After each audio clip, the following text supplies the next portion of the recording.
hari imbabazi zikomeye twagiriwe na Yesu, hari ubutsinzi bukomeye duhabwa buri munsi, hari imbabazi zikomeye twagiriwe na Yesu,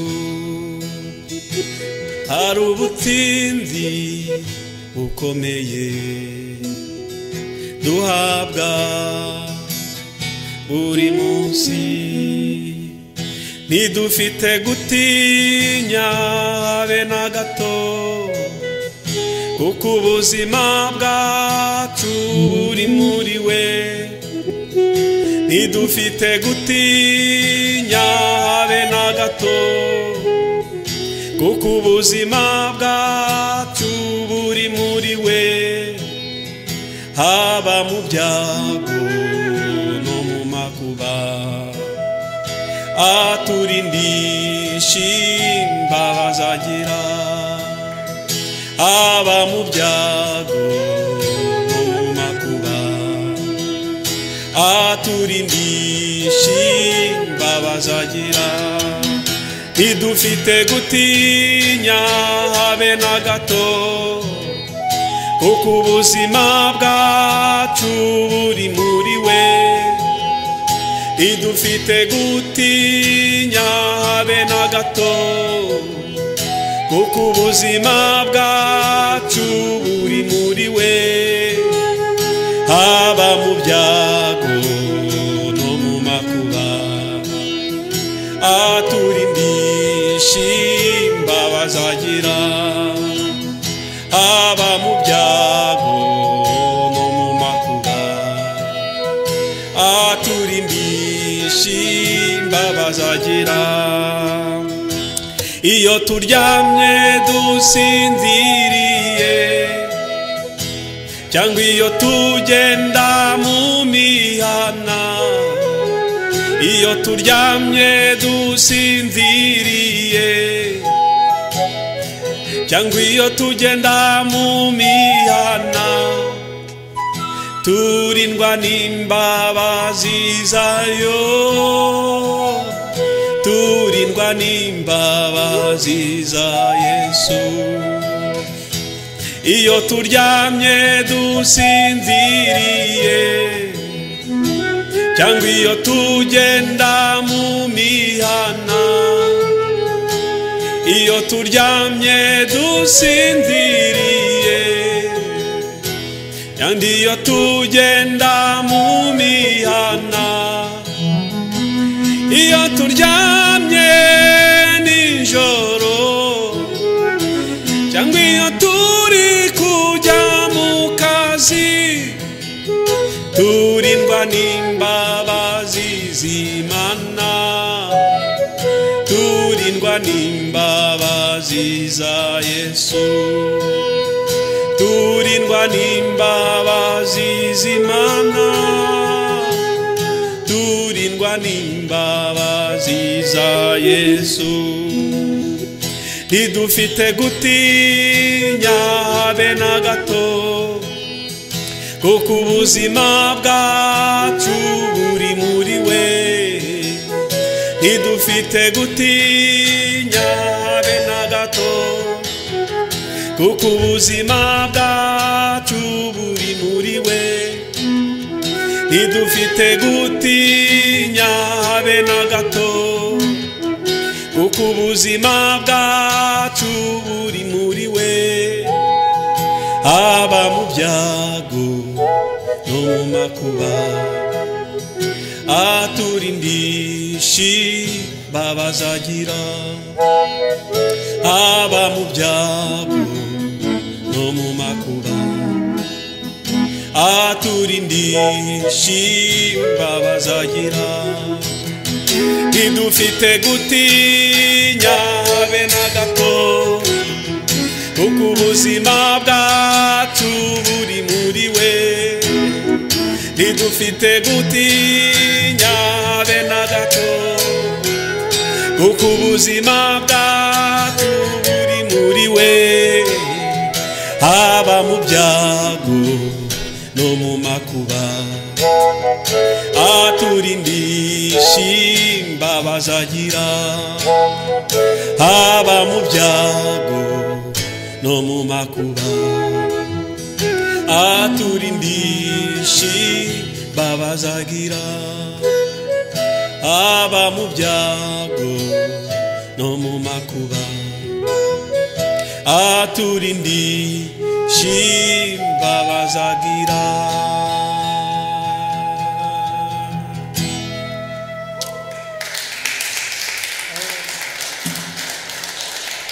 Alléluia.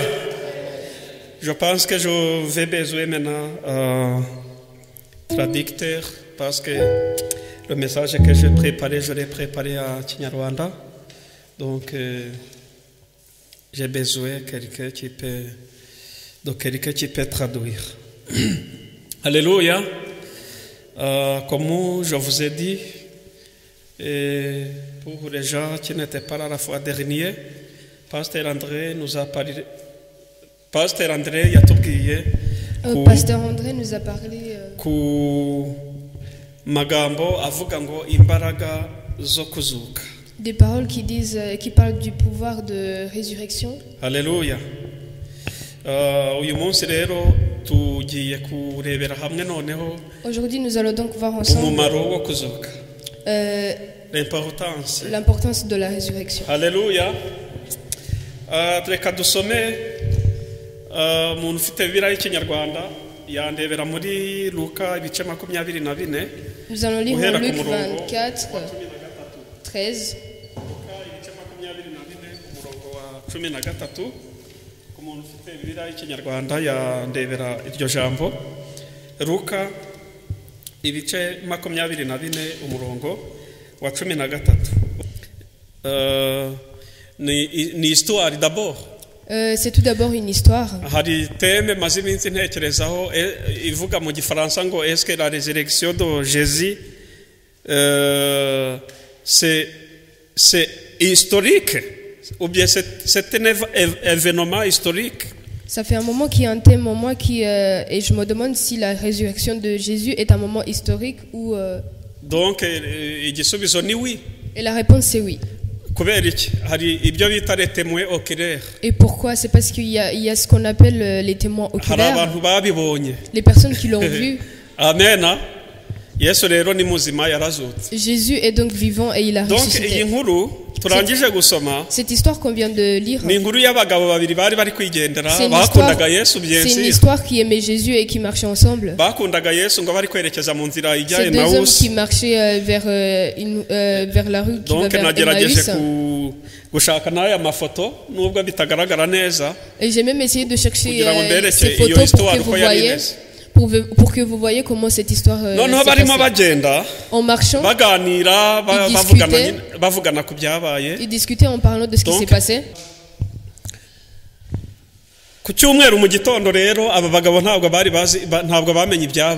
Donc le dimanche matin, ces hommes ne savaient pas ce qui s'était passé. Ils ne savaient pas encore que Jésus était ressuscité comme il l'a dit. Et en marchant vers Emmaüs, ils discutaient. Donc ils parlaient des choses qui s'étaient passées, que notre Seigneur, qu'ils avaient sacrifié notre Seigneur. Les personnes qui ont sacrifié Jésus, les hommes de pouvoir,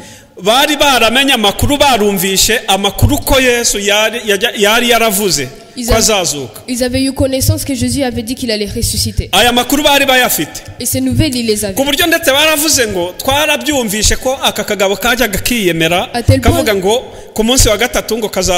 À tel point qu'ils savaient et ils se disaient que nous savons que cet homme va ressusciter le 3e jour. Et donc, laissez là où on l'a enterré. La Bible ne nous dit pas qu'ils ont mis une pierre. Ils nous disent que c'est C'est un rocher, merci. C'est ça. Donc, ngo bashatse ikintu cy'ikibuye kinini igitare. Donc ils ont cherché un gros rocher. Je ne sais pas comment je pourrais vous l'expliquer. Un rocher peut peser des tonnes et des tonnes. Et donc ils ont mis au-dessus de sa tombe. Et donc ils se disaient qu'il allait ressusciter. Nous allons donc mettre ce rocher.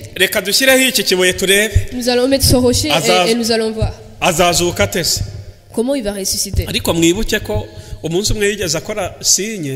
Mais souvenez-vous qu'un jour il a fait un signe.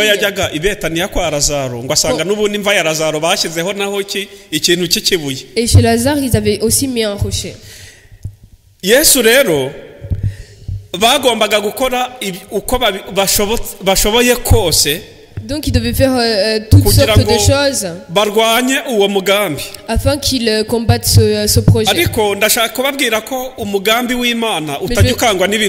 je vais vous dire que le projet de Dieu n'est pas abattu par des choses de pouvoir. Alléluia.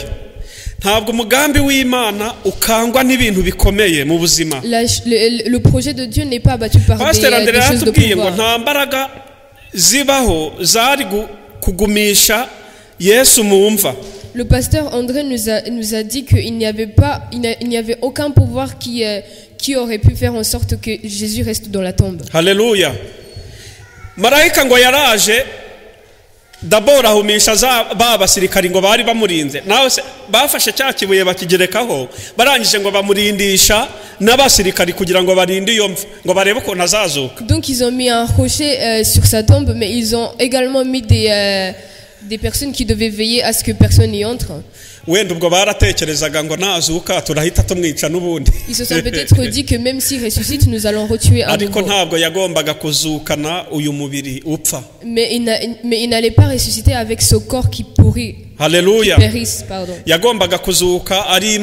Il devait ressusciter en tant que Dieu. Même si c'était déjà un Dieu qui s'est transformé en humain. Marayika ngo icyo yakoze niki yaraje ngo abirindura cya gitare kuko ni Imana ifite ubushobozi bwo kunyeganyeza n'iyi si no kuyibirindura. Qu'est-ce que l'ange a fait? L'ange est venu et il a enlevé le rocher parce que Dieu a un pouvoir même de faire bouger le monde. Nta kintu rero gishobora kumukanga. Il n'y a donc rien d'impossible pour lui. Donc quand l'ange a enlevé ce rocher, la première chose qu'il a fait, c'était d'aveugler les soldats qui attendaient. Ils n'ont même pas eu connaissance à ce qui s'est passé. Et notre Jésus est ressuscité comme il l'avait promis. Amaze kuzuka quand il a ressuscité, yatangiye kugenda abonekera benshi muri uwo mugi wa Yerusalemu, agenda abonekera benshi ngo ibituro by'abera abo Satani yarakingiranye ngo birasatagurika ngo intumbi z'abera bari barapfuye bizeye Kristo barazuka. Donc il a commencé, quand il a ressuscité, il a commencé à être aperçu par plusieurs personnes, et les personnes qui étaient mortes en tant que chrétiens ont ressuscité. Et ils ont commencé à marcher dans la ville. Et Jésus a commencé également à montrer sa face envers ses disciples, quelques disciples. Et ces hommes n'avaient pas encore eu connaissance de cette histoire.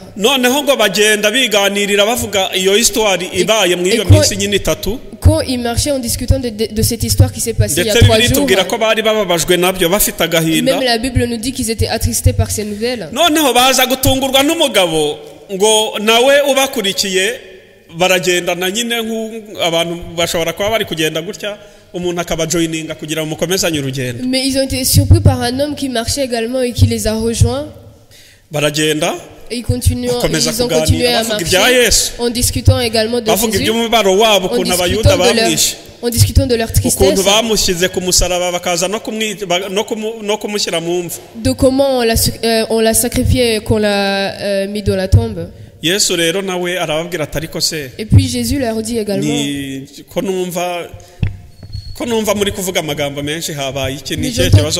donc Jésus leur dit, mais j'entends vous parler beaucoup de choses, mais quel est le problème? Et les hommes, ils ont été surpris, ils regardaient l'homme et ils voyaient que c'était un homme de Jérusalem également. Ils ont donc été surpris que cet homme pose ce genre de questions.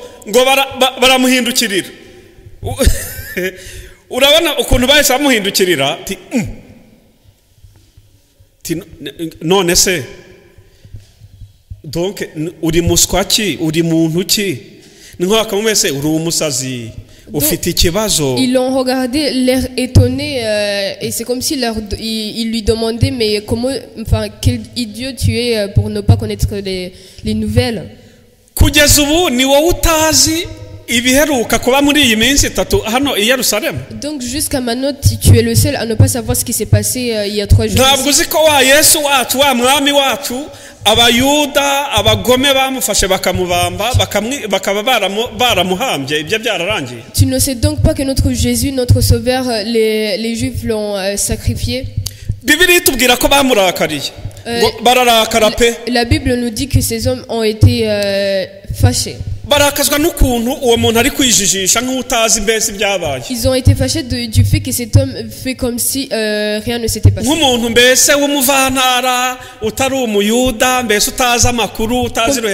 Donc comme une personne étrangère qui ne savait pas ce qui s'est passé dans Jérusalem. Et puis il les a regardés.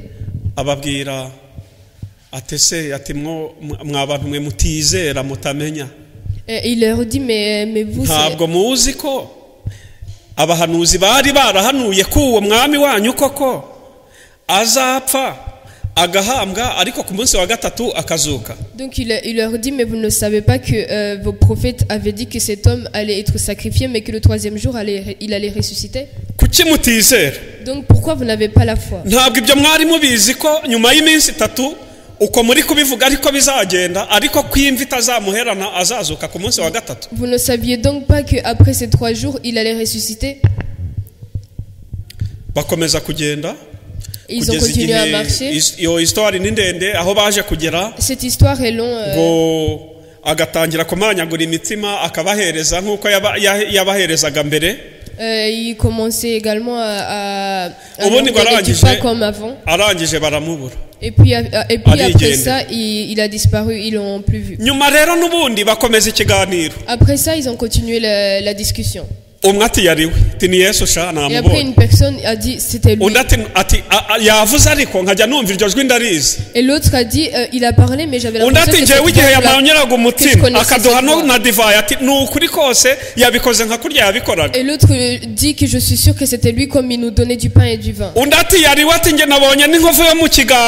Et l'autre qui dit oui je sais que c'est lui parce qu'il avait même la cicatrice.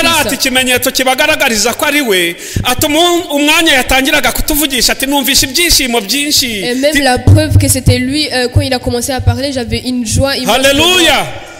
À partir du moment où il a commencé à nous parler, j'avais une joie. Je ressentais une voix qui n'était pas habituelle. Je dis oui, c'est Jésus, l'enfant de Dieu, il a ressuscité. Il est vivant et la mort ne l'a pas vaincu.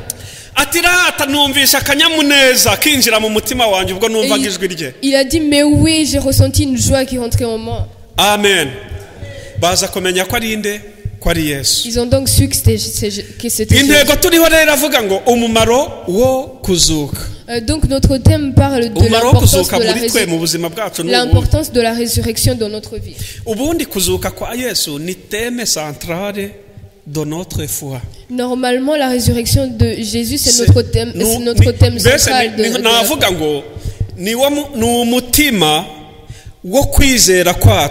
Je dirais même que c'est le cœur de notre foi. Le pasteur a dit que le christianisme n'aurait pas de sens si Jésus n'avait pas ressuscité. Alléluia. Le fait que nous soyons des chrétiens, le fait que nous avons quelque chose de et que nous avons la paix, c'est parce que Jésus a ressuscité. Donc je vais vous dire une chose. Je viens de le dire. Nshaka kubabwira neza ko ubundi iyi teme ni ndende wenda ntitwayirangiza ariko ce thème est long, on pourra peut-être pas le terminer. Mais j'aimerais juste vous dire que après la mort la vie continue. Nyuma yo gupfa hari ubundi buzima. Après la mort la vie continue. Nkuko urupfu rutaheranye Yesu, tout comme la mort n'a pas vaincu Jésus, nkuko yazutse, tout comme il a ressuscité, niko natwe azatuzura. Ce sera exactement la même chose pour nous. Abacu twabuze. C'est de cette façon qu'il va ressusciter nos proches et nous-mêmes. Abacu twabuze nitwizera tuzabasanga mu ijuru. Ceux que nous avons perdus, si nous avons la foi, nous les retrouverons au ciel. Ceux qui ont été pris par la mort, nous les reverrons. Puisque Jésus a ressuscité.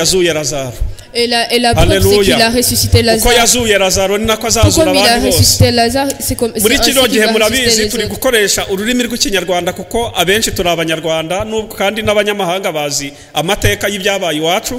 Vous savez que nous parlons Kinyarwanda, mais nous savons qu'également d'autres personnes savent l'histoire de Jésus. Murabizi ko muri no minsi tuba turi kwibuka amahano yagwirira igihugu cyacu mu 1994. Et vous savez également que ce mois-ci nous remémorons de ce qui s'est passé dans notre pays en 1994. Donc byabaye muri iyi période turimo iki gihe turimo. Et ça s'est passé pendant cette période.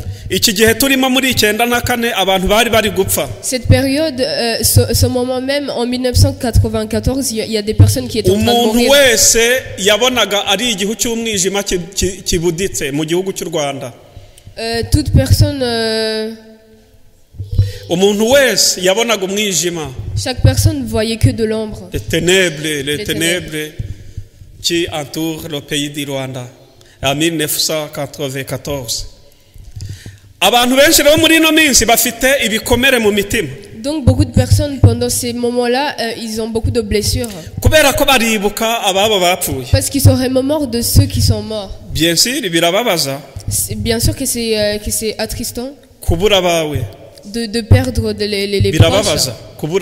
C'est attristant de perdre les proches. Mais j'aimerais vous dire que ce Jésus que ce Jésus dont nous parlons, nous aussi si nous avons la foi, ceux que nous avons perdus, nous les reverrons. Nos proches que nous avons perdus, nous les reverrons au ciel.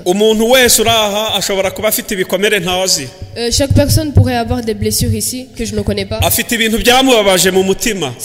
personne peut avoir des choses qui ont blessé son cœur. Il y a même des fois où notre histoire ou nos passés devient comme un prison envers nous, qui devient comme une cage.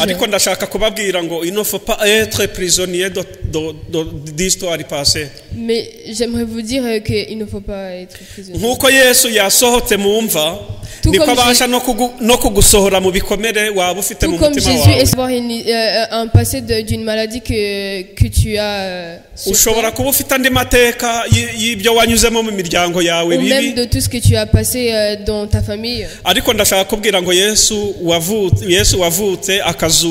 Mais j'aimerais te dire que le Jésus qui est mort et qui a été ressuscité a le pouvoir de t'en sortir. Alléluia. Jésus veut te restaurer. Il veut te transformer. Il veut changer une page de ta vie. Alléluia. Écoutez la parole de Dieu. Parce que la parole de Dieu c'est une prophétie qui n'est pas. Jésus guérissait les personnes et il leur demandait mais est-ce que vous avez la foi? Est-ce que vous y croyez? Et il disait oui. Et tu sais comment il répondait? Il disait que que ça soit comme ta foi. Ouais. Donc aho niveau y'ukwizera kwawe kugera abariko nawe bikubera uko. Donc il faut que ce soit au niveau de ta foi. Alléluia. J'ai foi que vous avez compris ces paroles. Et donc l'autre importance de la résurrection de Jésus, c'est la résurrection, c'est le cœur de notre foi.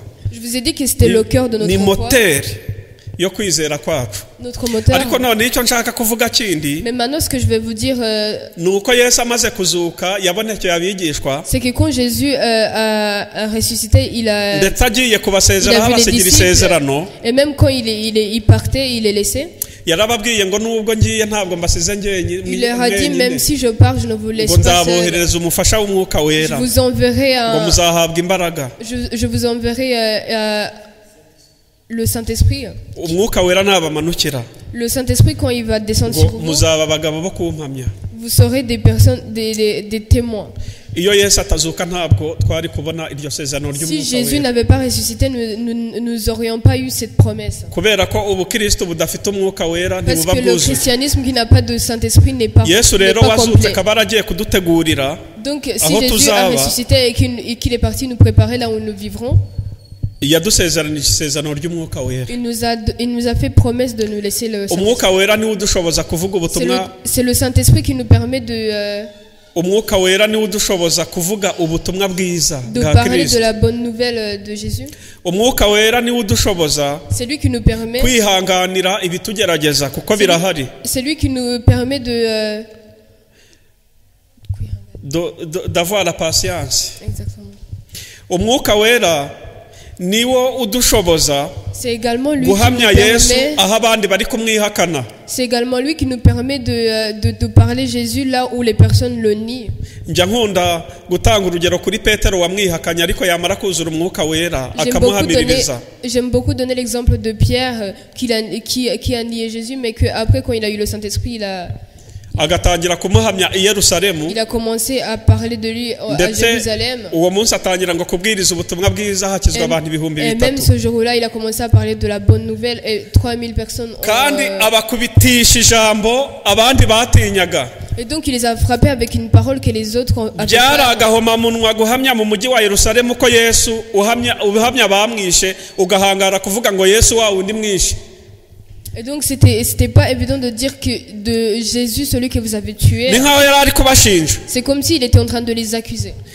ati wa Yesu mwishe n'ukoze ibi. Ce Jésus que vous avez tué c'est celui ndetse ngo abamwishe batangira kwikubita imbere ye bavuga ngo none dukora iki. Et puis même ceux qui l'avaient tué ils ont commencé à se mettre devant lui en disant qu'est-ce que nous faisons maintenant. nuko yari yuzuye imbaraga z'umwuka wera. Parce qu'il était rempli de Saint-Esprit.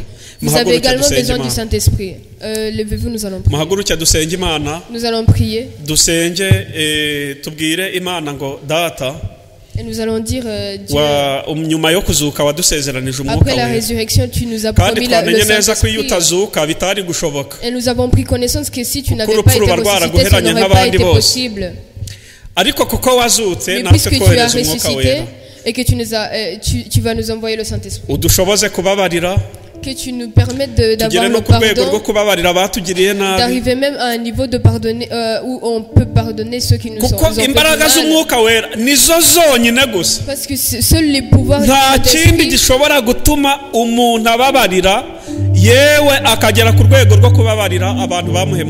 il n'y a rien qui puisse permettre à une personne de pardonner à ceux qui l'ont détruit, sauf si tu as le Saint-Esprit. Si tu n'as pas le Saint-Esprit, tu n'en es pas capable.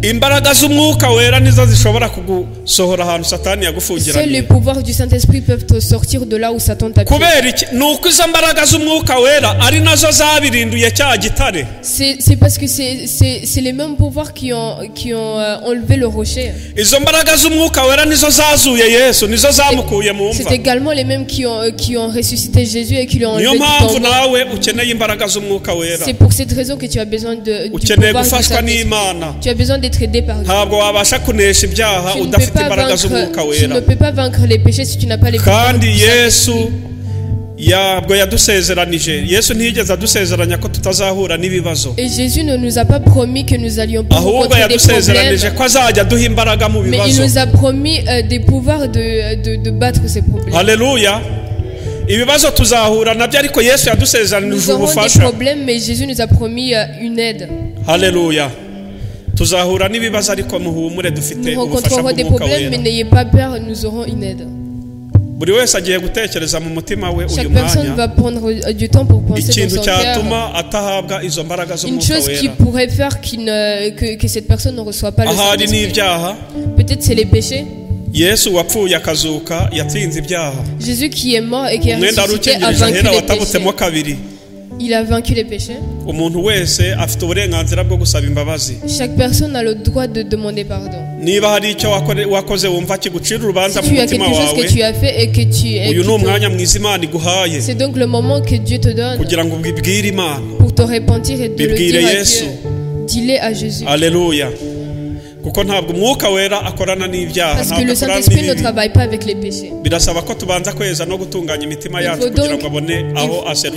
Il faut donc purifier d'abord nos cœurs. Que Dieu nous aide. Je vais demander à Pasteur André de prier. Pour que Dieu nous remplisse du Saint-Esprit. Amen. Alléluia. Seigneur, tu es le Dieu Tout-Puissant. Amen. Amen. Personne n'est semblable et comparable à toi. Oui, nous avons touché le cœur de notre vie de foi, la résurrection. Seigneur, ô Père, notre vie se repose sur la résurrection. Loin de la résurrection, la vie ne continue pas. Notre vie est cachée dans ta résurrection. Alléluia, alléluia, alléluia. Oui, Éternel, je te dis merci pour l'instrument que tu as utilisé cet après-midi. Pour nous parler encore du cœur de la foi, de la vie de foi. Et Seigneur, ô Dieu, que cela soit ancré dans nos cœurs. Que notre vie est cachée dans la résurrection. Que c'est dans ta résurrection que notre vie va continuer après la mort. Alléluia, alléluia. Que nous aurions le bonheur après la mort.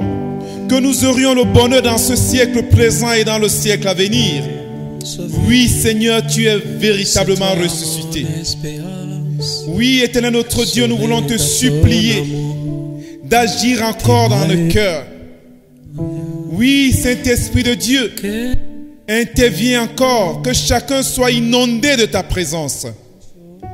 Que chacun soit inondé de ta présence, Saint-Esprit. Car sans toi, nous ne pouvons rien faire. Nous avons besoin de toi, Saint-Esprit de Dieu. Je veux te supplier, Saint-Esprit de Dieu, que toi, tu ouvres les yeux intérieurs, les yeux de nos cœurs. Et que chacun puisse voir Jésus-Christ ressuscité. Seigneur, beaucoup ne t'ont pas encore vu. Beaucoup pensent que tu es encore dans la tombe. Seigneur, beaucoup n'ont pas encore connu la révélation de qui tu es. Mais Saint-Esprit, c'est ton œuvre, c'est ton travail.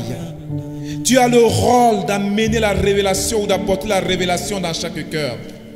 Et cet après-midi, je te prie pour chacun d'entre nous ici présents. Pour ceux qui n'ont pas encore la révélation de ta parole. La révélation de la résurrection de Jésus.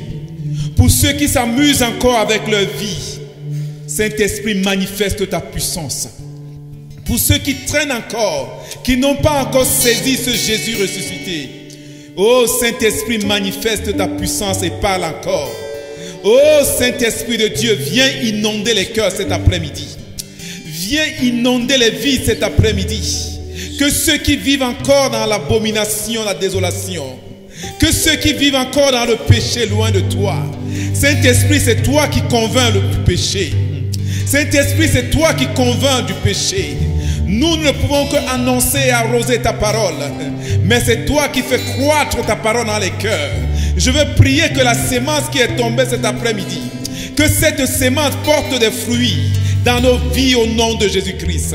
Je veux prier, Saint-Esprit de Dieu, que ta parole qui est tombée cet après-midi, qu'elle porte les fruits dignes des enfants de Dieu. Seigneur, nous ne voulons plus être les mêmes. On veut voir la différence. Car après la résurrection, on a vu la différence dans la vie des disciples. Alléluia. Et nous voulons voir cette différence, Seigneur, oh Dieu. Que tous ceux qui viennent ici, qu'on voie la différence. Que parmi la jeunesse, qu'on puisse dire, ça c'est une jeunesse avec différence. Oh Père, qu'on ne puisse pas nous conformer au siècle présent. Oh éternel notre Dieu, je veux prier pour chacun d'entre nous, Seigneur, qu'on soit différent des autres qui ne te connaissent pas, qui ne connaissent pas ce Jésus ressuscité. Mais que nous puissions marcher avec la puissance de la résurrection, que nous puissions marcher dans l'esprit de la résurrection. Seigneur éternel notre Dieu, amène les uns les autres à comprendre l'importance de la résurrection. Seigneur, sans la résurrection, notre vie n'a pas de sens.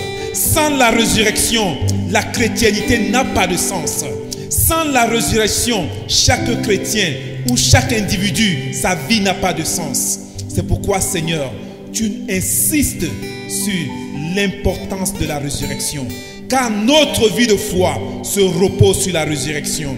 Je veux sceller ta parole dans nos cœurs au moyen du Saint-Esprit. Merci Jésus pour ce que toi tu es en train de faire. Merci Jésus pour les engagements que les hommes et les femmes sont en train de prendre.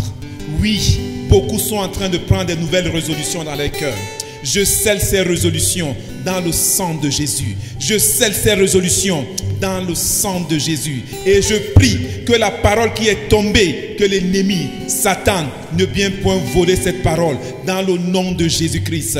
Nous scellons cette parole dans le Saint-Esprit. Le Saint-Esprit de Dieu agira et continuera à agir. Cette nuit, continue à parler dans les cœurs. Enfin, Seigneur, oh Dieu, de sceller ton engagement dans les cœurs, dans les vies. Car nous voulons être différents. Nous voulons marcher avec la force de la résurrection. Merci Jésus-Christ pour tout ce que tu as fait. Amen.